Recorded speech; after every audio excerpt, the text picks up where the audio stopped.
Assalamualaikum warahmatullahi wabarakatuh. Perkenalkan, nama saya Zaki Ahmad Fauzi dari Teknik Mesin Angkatan 2023.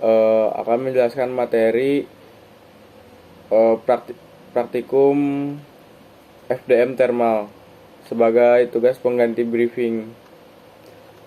Yang pertama ada pos pengujian konduktivitas thermal.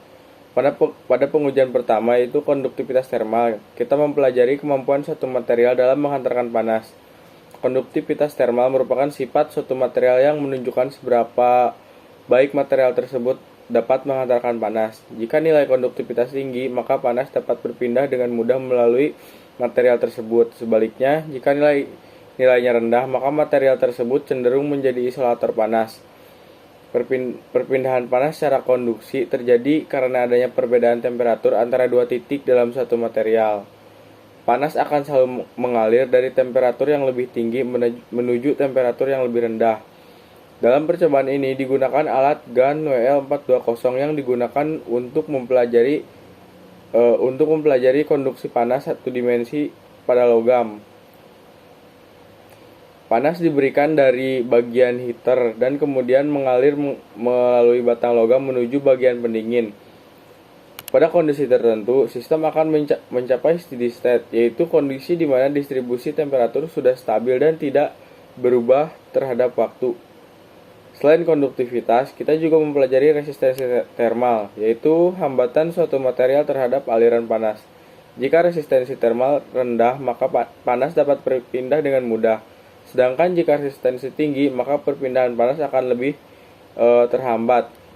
Melalui percobaan ini, kita dapat mengetahui bagaimana jenis material, panjang spesimen, dan temperatur heater mempengaruhi nilai konduktivitas thermal.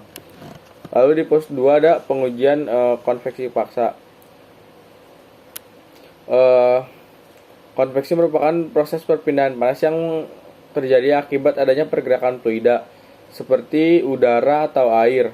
Pada konveksi paksa, pergerakan fluida tersebut dipaksa menggunakan alat seperti kipas sehingga aliran menjadi lebih cepat. Semakin cepat fluida bergerak, maka laju perpindahan panas yang terjadi juga akan semakin besar. Dalam pengujian ini, tujuan utamanya adalah untuk mengetahui koefisien perpindahan panas pada sistem konveksi paksa. Konveksi ini menunjukkan seberapa efektif panas dapat berpindah dari permukaan benda ke fluida di sekitarnya. Selain itu, dalam analisis konveksi paksa juga digunakan beberapa bilangan tak berdimensi, yaitu yang pertama ada bilangan Reynolds yang digunakan untuk mengetahui apakah aliran fluida bersifat laminar atau turbulen. Lalu ada bilangan Nusselt yang menunjukkan hubungan antara perpindahan panas konveksi dan konduksi.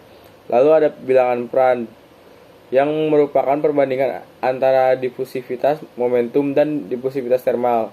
Dengan memvariasikan kecepatan aliran udara, kita dapat melihat bagaimana perubahan aliran fluida mempengaruhi proses perpindahan panas. Lalu ada pengujian ducting.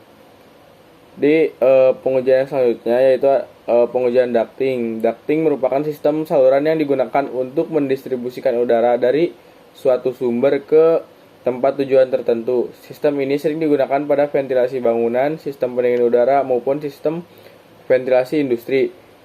Dalam sistem ducting terdapat beberapa jenis tekanan yang perlu dipahami, yaitu yang pertama ada tekanan statis, yaitu tekanan yang dirasakan oleh dinding saluran akibat aliran udara. Yang kedua ada tekanan total, yaitu tekanan yang terjadi ketika aliran udara dihentikan sehingga seluruh energi kinetik berubah menjadi tekanan. Yang ketiga ada tekanan dinamis, yaitu tekanan yang dihasilkan oleh energi gerak udara yang mengalir. Selain itu, pada sistem ducting juga dipelajari profil kecepatan aliran udara. Kecepatan udara di dekat dinding ducting biasanya sangat kecil karena adanya gesekan dengan dinding saluran. Namun, semakin menuju ke tengah saluran, kecepatan udara akan semakin meningkat. Pada sistem ducting juga dapat terjadi pressure loss, yaitu penurunan tekanan akibat gesekan antara fluida dengan dinding saluran atau karena adanya hambatan seperti belokan atau sambungan pipa. Tujuan dari pengujian ini adalah untuk mengetahui bagaimana distribusi udara dalam saluran serta bagaimana tekanan dan kecepatan aliran udara dapat mempengaruhi efisiensi sistem di ventilasi. Lalu di pos 4 ada pengujian impact of jet. Impact of jet merupakan percobaan yang mempelajari pengaruh tumbukan aliran fluida terhadap suatu permukaan.